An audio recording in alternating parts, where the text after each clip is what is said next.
We have a big-time conspiracy theory as it relates to the Oakland A's.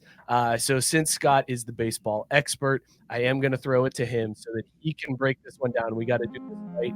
We got to get the music going, the intro. Scott, what is the Oakland A's conspiracy theory? Well, I don't remember all of the players that were involved in it. Do you have that list of 4?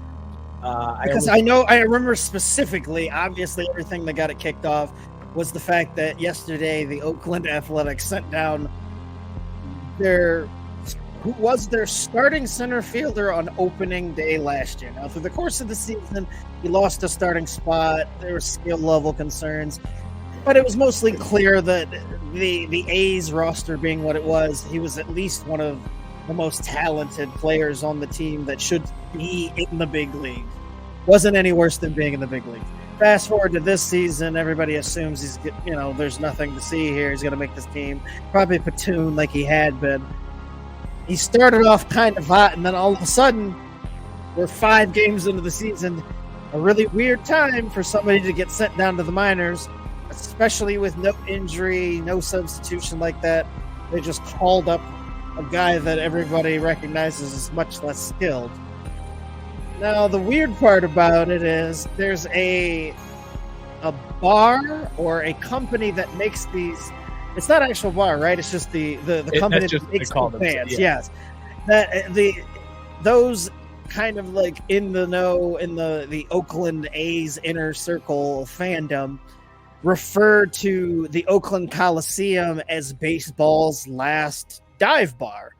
And I didn't even really think this was like a big giant secret, because I'm pretty sure I've heard them, like, former A's players reference it on like MLB radio. But either way, this company makes these bans, and 4 players on the A's team, including Esteury Ruiz, were either suspended, sent down to the minors, traded, or released. And these bans happen to say last great dive bar. And here's the picture of Esteury Ruiz for those of you who can see the picture. Those of you who can't, Esteury Ruiz has a rubber band on his forearm that reads last great dive bar. It should be noted, too, that this group has staged all of the anti-ownership protests in Oakland. So they were the ones responsible for the reverse boycott, which we made fun of last year when it was like, we'll show them, we're going to go to the games. Fuck you. So they are very anti-A's ownership, as is every fan in Oakland at this point. Like, all the fans hate the owners. But that's what these bans are, is like a protest against the ownership in Oakland. So for these players to then wear these wristbands highlighting this group that is anti-ownership and then get moved suspiciously, it definitely is saying something. And Scott, you guys talked about it last night on Backwards K. Like, the one thing that has changed in the last collective bargaining agreement was the manipulation of service time. So, like, in the past, they could have disguised this Ruiz move as like trying to save service time and like whatever, helping out with that. But there's no defense of this. The dude was hitting like 400, wasn't it? Like, he was balling out to start the year. And well, I mean, he was like, for no reason. He had an early small sample size batting average where he was batting like 384, something along those lines.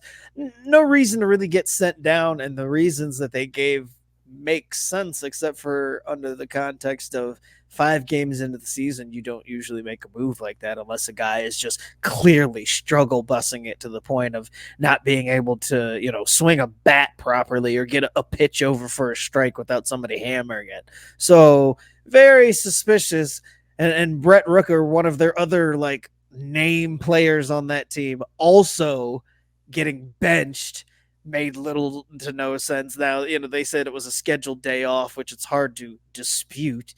But, it again, the timing and all of these players, having worn that band seems mighty petty on the ownership's part, if that is indeed the reasoning for the moves.